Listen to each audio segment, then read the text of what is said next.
13 अप्रैल को नव संवत वर्ष के शुभ अवसर पर विज्ञान भारती के पोषण अभियान आहार क्रांति की शुरुआत हो गई। एक ऑनलाइन कार्यक्रम के द्वारा केंद्रीय मंत्री डॉक्टर हर्षवर्धन ने ग्लोबल इंडियन साइंटिस्ट और टेक्नोक्रेट्स फोरम, प्रभास और विज्ञान प्रसार के सहयोग से शुरू की गई आहार क्रांति उत्तम आहार उत्तम विचार का शुभारंभ किया। इस मुहिम का उद्देश्य है सकारात्मक पोषण के बारे में जन जागरूकता पैदा करके एक स्वस्थ राष्ट्र का निर्माण करना।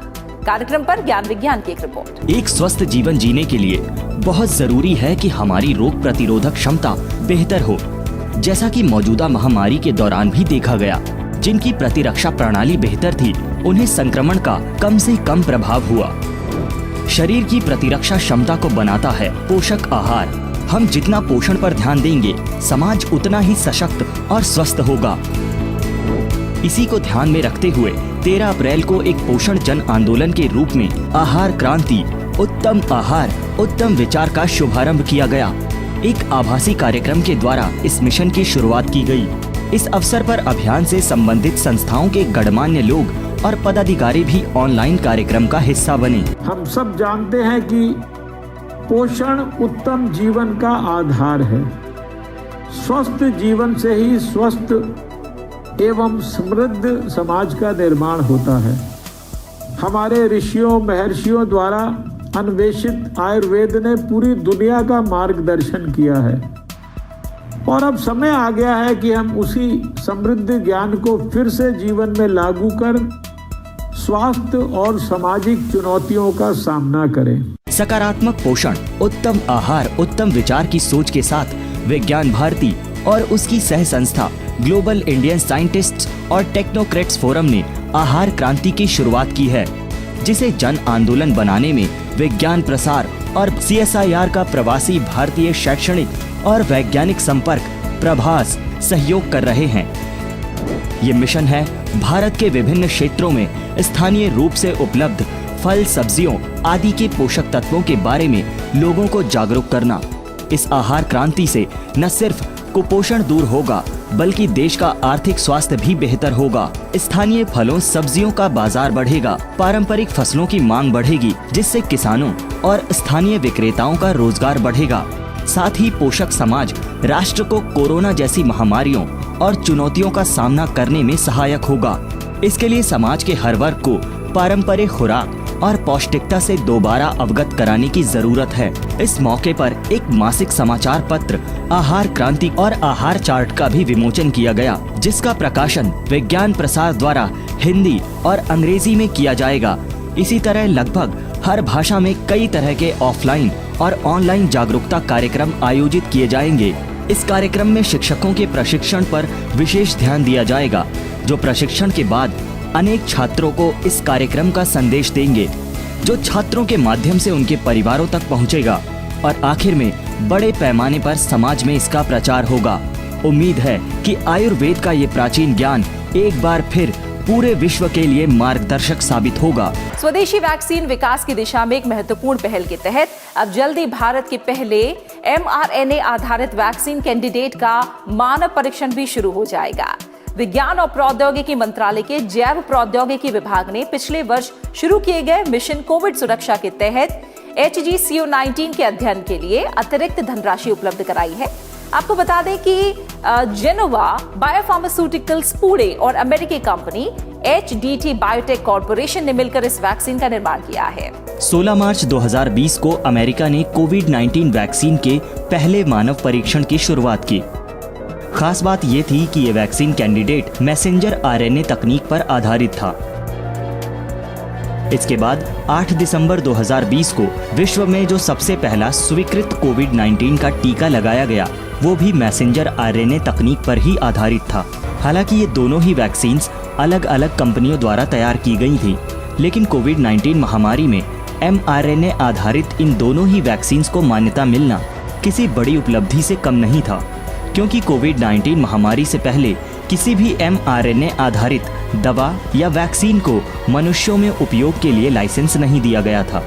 इस टेक्नोलॉजी के सफल प्रयोग से कई संभावनाओं को बल मिला है। अब भारत भी अपनी पहली mRNA आधारित कोविड-19 वैक्सीन के क्लिनिकल ट्रायल के लिए तैयार है।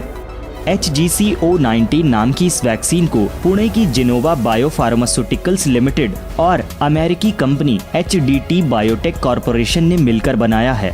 mRNA आधारित HGCO19 नेक्स्ट जनरेशन वैक्सीन के निर्माण के लिए विज्ञान और प्रौद्योगिकी मंत्रालय के जैव प्रौद्योगिकी विभाग ने अपने अहम योगदान के साथ साथ बीज वित्त पोषण भी प्रदान किया था और अब मिशन कोविड सुरक्षा के तहत HGCO19 के क्लिनिकल अध्ययनों को आगे बढ़ाने के लिए भी जैव प्रौद्योगिकी विभाग एक बड़ी वित्तीय सहायता उपलब्ध कराएगा। ज्यादातर पारंपरिक वैक्सीन्स कमजोर या निष्क्रिय रोगजनकों का उपयोग करती हैं, पर mRNA आधारित वैक्सीन पारंपरिक मॉडल का उपयोग नहीं करती। इस तकनीक से बनी वैक्सीन शरीर की कोशिकाओं को ऐसे प्रोटीन बनाने के निर्देश देती हैं जो वायरस के प्रोटीन की नकल कर सकें। ऐसा प्रोटीन बनने पर हमारा इम्यून सिस्टम सक्रिय हो जाता है और भविष्य में हमें संक्रमण से बचाता है। खास बात ये कि मैसेंजर RNA गैर संक्रामक होता है और निर्देश पढ़ने के बाद हमारा कोशिका तंत्र इसे नष्ट कर देता है। mRNA वैक्सीन पूरी तरह से सिंथेटिक होती है और एक स्थायी आधार पर सामूहिक टीकाकरण करने के लिए इसका निर्माण जल्दी और कम लागत पर किया जा सकता है। मौजूदा समय में भारत जैसे देश में कोविड-19 जैसी महामारी की स्थिति और भविष्य की ऐसी चुनौतीपूर्ण स्थितियों से निपटने के लिए mRNA जैसी तकनीक बहुत कारगर साबित हो सकती है। HGCO19 ने पहले से ही जानवरों में सुरक्षा, प्रतिरक्षा, तटस्थता, एंटीबॉडी गतिविधि में बेहतर प्रदर्शन किया है, जिसके आधार पर ही इसे review committee on genetic manipulation और भारत के ड्रग्स कंट्रोलर जनरल के कार्यालय CDSCO से क्लिनिकल परीक्षण की मंजूरी मिल चुकी है। इस बीच वर्तमान और भविष्य में कोविड-19 वैक्सीन की मांग और जरूरत को देखते हुए भारत उन वैक्सीन को जल्द मंजूरी देने के लिए राजी हो गया है जो पहले से ही अमेरिका, ब्रिटेन, यूरोपीय संघ और जापान के दवा नियामकों या फिर WHO द्वारा स्वीकृत है। ये सभी वैक्सीन भारत में बिना किसी स्थानीय परीक्षण के इस्तेमाल की जा सकेंगी। हाल ही में केंद्रीय शिक्षा मंत्री रमेश पोखरियाल निशंक ने भारतीय प्रौद्योगिकी संस्थानों के सहयोग से विकसित नैनो स्निफर का लोकार्पण किया। ये विश्व का पहला सूक्ष्म संवेदक आधारित विस्फोटक डिटेक्टर है जो 10 सेकंड से भी कम समय में विस्फोटक का पता लगा सकता है। इस स्वदेशी उपकरण को IIT दिल्ली और IIT मुंबई द्वारा इनक्यूबेटेड स्टार्टअप कंपनियों ने तैयार किया है। आमतौर पर सुरक्षा एजेंसियों द्वारा संवेदनशील जगहों पर विस्फोटकों और वर्जित सामग्री की जांच के लिए स्निफर डॉग्स का इस्तेमाल किया जाता है। हालांकि अब कई तरह के सेंसर आधारित हैंडलिंग उपकरण भी प्रयोग किए जाने लगे हैं, लेकिन भारत में ऐसे ज्यादातर उपकरण आयात करने पड़ते हैं। इन सभी तरीकों के इस्तेमाल में कई तरह की व्यवहारिक समस्याएं भी आती हैं। अब भारतीय प्रौद्योगिकी संस्थानों द्वारा तैयार स्टार्टअप कंपनियों ने मेक इन इंडिया के तहत एक माइक्रो सेंसर आधारित explosive trace detector nano sniffer विकसित किया है। हाल ही में एक ऑनलाइन कार्यक्रम द्वारा केंद्रीय शिक्षा मंत्री रमेश पोखरियाल निशंक ने इस स्वदेशी उपकरण को लॉन्च किया। नैनो स्निफर विश्व का पहला विस्फोटक पहचान उपकरण है जिसमें सूक्ष्म संवेदक तकनीक का इस्तेमाल किया गया है। ये उपकरण 10 सेकंड के अंदर विस्फोटक का पता लगाकर उसकी पहचान कर सकता है। हम लोग जो बेसिक नेचर है एक्सप्लोजिव्स का कि वो एक्सप्लोड करते हैं, उसको यूटिलाइज करते हैं डिटेक्ट करने के लिए कि ये पार्टिकल एक्सप्लोजिव है या नहीं है। फर्दर पैटर्न रिकॉग्निशन एल्गोरिथम्स के थ्रू हम ये जानने की कोशिश करते हैं कि ये जो एक्सप्लोजिव है वो कौन सा एक्सप्लोजिव है, क्या ये IDX है, TNT है या PETN है या अमोनियम नाइट्रेट है, तो वो भी हम लोग इस डिवाइस से निकाल पाते हैं। फंडामेंटली ये टेक्नोलॉजी काफ़ी अफोर्डेबल है as compared to the existing products. Nano sniffer को भारतीय प्रौद्योगिकी संस्थान मुंबई के स्टार्टअप नैनो स्निफ टेक्नोलॉजीज ने विकसित किया है और इसकी मार्केटिंग विहांत टेक्नोलॉजीज द्वारा की जा रही है, जो भारतीय प्रौद्योगिकी संस्थान दिल्ली द्वारा तैयार की गई कंपनी है। नैनो स्निफर में लगे कृत्रिम बुद्धिमत्ता और मशीन लर्निंग आधारित सूक्ष्म संवेदक न सिर्फ तीव्र गति में विस्फोटकों का पता लगा सकते हैं, बल्कि ये हर तरह के विस्फोटकों का वर्गीकरण कर उनके प्रकार के बारे में भी तुरंत जानकारी दे सकते हैं। इसे सूरज की रोशनी में भी पढ़ा जा सकने वाला कलर डिस्प्ले लगाया गया है, जिससे लिखित और ध्वनि दोनों चेतावनियां जारी होती हैं। ये उपकरण नैनोग्राम मात्रा तक के विस्फोटकों का पता लगाने में सक्षम है। आज बढ़ती हुई सुरक्षा चुनौतियों को देखते हुए हवाई अड्डे, railway, metro station, hotel, malls और अन्य सार्वजनिक जगहों पर विस्फोटकों एवं वर्जित चीजों का पता लगाना एक सामान्य प्रक्रिया बन गई है। नैनो स्नीफर इस दिशा में त्वरित स्कैनिंग और उन्नत पहचान की सुविधा प्रदान करेगा, जो कि स्वदेशी होने के चलते सस्ती भी है। इस उपकरण का रक्षा अनुसंधान एवं विकास संगठन की उच्च ऊर्जा सामग्री अनुसंधान प्रयोगशाला और राष्ट्रीय सुरक्षा गार्ड द्वारा परीक्षण किया जा चुका है।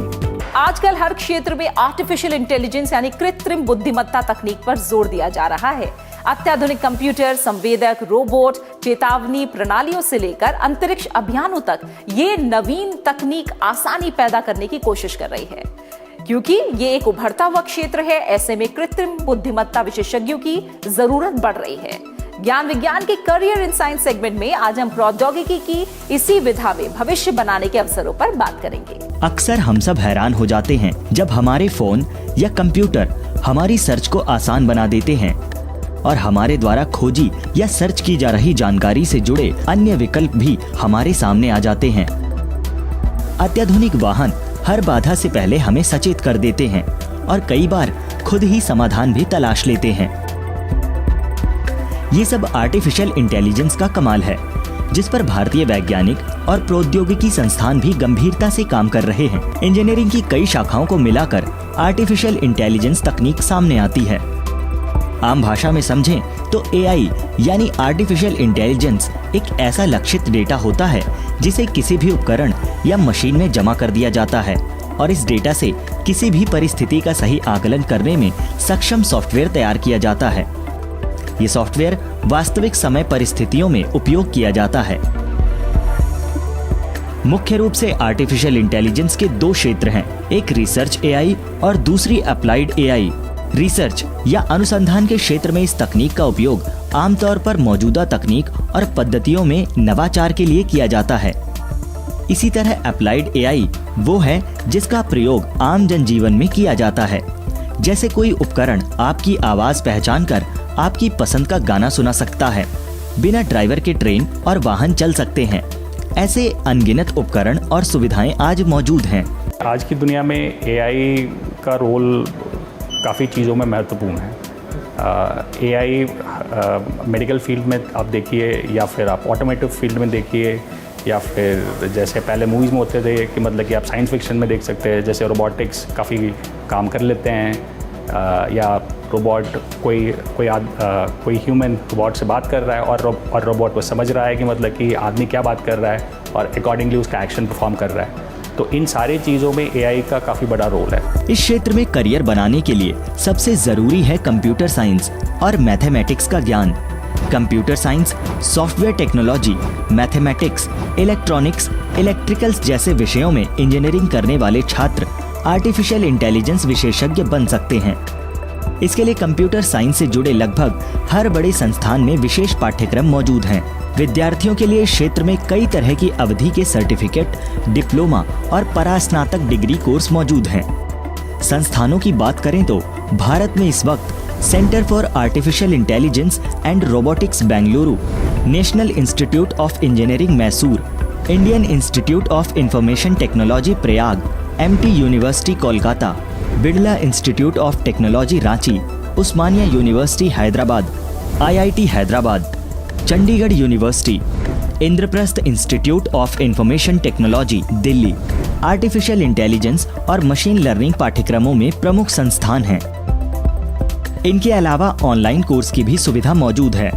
भारत में भारतीय प्रौद्योगिकी संस्थान खड़गपुर, इसके अलावा अंतर्राष्ट्रीय स्तर पर गूगल, माइक्रोसॉफ्ट, अमेज़न और टेस्ला जैसी कंपनियां ऑनलाइन कोर्स भी करा रही हैं, जिनमें elements of AI, introduction to AI और मशीन लर्निंग प्रमुख पाठ्यक्रम हैं। इसके अलावा भारत की आईआईटीज और हैदराबाद विश्वविद्यालय आदि ने इस क्षेत्र में शॉर्ट टर्म कोर्स भी शुरू किए हैं। इंडस्ट्री लेवल पे भी काफ़ी इंजीनियरिंग कोर्सेज है जो कि एआई आपको इंडस्ट्री में कैसे अप्लाई कर सकते हैं। खास करके ये एआई के जो डिफरेंट बेसिक टूल्स हैं वो कैसे यूज़ करें डिफरेंट फील्ड्स के लिए, वो ये इंडस्ट्रियल कोर्सेज भी काफ़ी काम आता है इसके लिए। तो ये डेटा साइंस हो या रोबोटिक प्रोसेस ऑटोमेशन हो या फिर बैंकिंग ट्रांजैक्शन में फ्रॉड एनालिसिस हो, इस टाइप की जो एआई फील्ड्स है इसमें स्टार्ट करने के लिए ये बेसिक से आप स्टार्ट कर सकते हैं। इन पाठ्यक्रमों को पूरा कर अभ्यर्थी big data engineer, business development officer, robotics programmer, search engine analyst, machine learning engineer, data scientist आदि पद पा सकते हैं। वर्ल्ड इकोनॉमिक फोरम की रिपोर्ट के मुताबिक साल 2025 तक आर्टिफिशियल इंटेलिजेंस के चलते 13 करोड़ से ज्यादा नौकरियों की संभावना बन सकती है। आज बड़ी तादाद में सोशल नेटवर्किंग साइट्स में एआई विशेषज्ञ रखे जाते हैं, जिसमें अब IT, retail, finance, auto, textile sectors भी जुड़ते जा रहे हैं। एआई ऐसी तकनीक है जो भविष्य में हमारे रहने, कार्य करने के तरीकों आदि में बड़ा बदलाव लाएगी। स्वास्थ्य से लेकर प्रशासनिक व्यवस्था और कृषि क्षेत्र तक इसका इस्तेमाल आम होगा। ऐसे में इस क्षेत्र में रोजगार और भविष्य के अवसर बेहतर नजर आ रहे हैं। नवसंवत चैत्र शुक्ल प्रतिपदा यानी 13 अप्रैल को CSIR, निस्केयर और विभा ने एक थीमेटिक लूनी कैलेंडर लॉन्च किया। निस्केयर के दिल्ली स्थित कार्यालय में आयोजित इस कार्यक्रम के मुख्य वक्ता के रूप में आयुका के निदेशक प्रोफेसर सोमक राय चौधरी ने शिरकत की। थीमेटिक लूनी सोलर कैलेंडर में मुख्य रूप से तिथि और पक्ष को प्रदर्शित किया गया है और ऋतुओं के अनुसार फल और सब्जियां खाने के बारे में महत्वपूर्ण जानकारियां दी गई हैं। असल में कोविड-19 ने एक बार फिर से जिस तरह इस बात को प्रमाणित किया है कि सही भोजन की आदतों से हमारे शरीर में जो इम्यून सिस्टम बनता है वो बीमारियों से लड़ने में हमारी मदद करता है, यानी भोजन भी एक औषधि है। इस कैलेंडर में इसी बात को दर्शाया गया है। कोविड समय में हमने इसको नोटिस किया है कि भारतीयों की जो प्रतिरोधक क्षमता है वो ज़्यादा लगती है, क्योंकि यहाँ पे मृत्यु दर जो है वो कम रहा कोविड से और रिकवरी रेट बहुत ज़्यादा। तो कहीं ना कहीं हमारा खाना पीना जो है वो इसमें सहयोगी रहा है। तो उसी को हाईलाइट करना कि किस मौसम में किस तरह के फल सब्जी हमको खाने चाहिए, और हम भारतवर्ष में हैं जहाँ जैव विविधता इतनी है, तो उसी को हर मास ऋतु के हिसाब से हर कैलेंडर में दिखाया गया। इसमें हमने 3 कैलेंडर्स को किया है, जिसमें ल्यूनी सोलर है और हमारा जो नेशनल सोलर कैलेंडर है वो और ग्रेगोरियन कैलेंडर। सो एक तरह से हम इंटीग्रिटी की बात कर रहे हैं, जिसपे रिलीजन, रीजन उससे कोई लेना देना नहीं है। तो हमने ये सोचा कि इसका एक प्रकार से जिसका खगोल के साथ भी रिलेशन है, हमारे आहार के साथ भी उसका रिलेशन है, इन सब का मिलके क्या हमें कैलेंडर के साथ इस्तेमाल कर सकते हैं क्या। तो ये एक पहला प्रयास है कि लूनी सोलर यानी चंद्र और सूरज के साथ जुड़ा हुआ, मासों के साथ जुड़ा हुआ ये कैलेंडर हमारे आहार के साथ और हमारे त्योहारों के साथ मिला हुआ, जो कि आज के दिन में अगर हम देखते हैं तो लगभग पूरे भारत में आज नए साल की शुरुआत है। आम जन के बीच कोरोना टीके को लेकर फैले मिथक दूर करने के लिए Indian national young academy of sciences ने राष्ट्रव्यापी जागरूकता अभियान की शुरुआत की है। हाल ही में विज्ञान एवं प्रौद्योगिकी विभाग के सचिव प्रोफेसर आशुतोष शर्मा ने एक वेबिनार द्वारा इस अभियान की शुरुआत की। इसके लिए कोवैक न्यूज नाम से एक मोबाइल एप्लीकेशन तैयार की गई है, जिस पर हिंदी और अंग्रेजी सहित 11 क्षेत्रीय भाषाओं में जानकारियाँ प्रसारित की जाएंगी। इसके अलावा अकादमी देशव्यापी इंफोग्राफिक, ऑडियो वीडियो प्रतियोगिता और ज्ञान टीका वेबिनार श्रृंखला भी आयोजित कर रही है, जिसके द्वारा देश के जाने माने विशेषज्ञ कोरोना संक्रमण टीका और टीकाकरण पर व्याख्यान द्वारा लोगों में जागरूकता पैदा करेंगे। इस वक्त की जरूरत है कि लोग बिना झिझक टीका लगवाएं और अपने साथ साथ समाज और राष्ट्र को इस महामारी से निपटने में मदद करें। कोरोना समाधानों के विकास में एक कड़ी और जुड़ गई है। गुरुग्राम स्थित स्टार्टअप कंपनी O2 क्योर ने कोविड-19 वायरस को खत्म करने वाला वायु शोधन विकसित किया है। दावा है कि ये प्यूरिफायर हवा में मौजूद वायरस को 99% तक खत्म कर सकता है। कंपनी के मुताबिक PHI सेल आधारित इस तकनीक का हैदराबाद स्थित CSIR के कोशिकीय एवं आणविक जीव विज्ञान केंद्र CCMB में परीक्षण किया जा चुका है, जिसके दौरान ये प्यूरिफायर 97.48% वायरस खत्म करने में सफल रहा। इस प्यूरिफायर यंत्र में हवा सोखने वाले ग्रिल्स लगे हैं। एक प्यूरिफायर 500 वर्ग फीट के क्षेत्र को कवर कर सकता है। खासकर घनी आबादी वाले क्षेत्रों में इस वायु शोधन यंत्र को लगाया जा सकता है, जहां अन्य प्रदूषकों के साथ साथ इस समय कोविड-19 से भी बचा जा सकता है। तरक्की कभी ये नहीं पूछती कि आप कहां से आ रहे हो, बस ये पूछती है कि आप कहां जाना चाहते हो। तरक्की कभी ये नहीं पूछती कि आप कौन हो, बस ये पूछती है कि आप क्या बनना चाहते हो।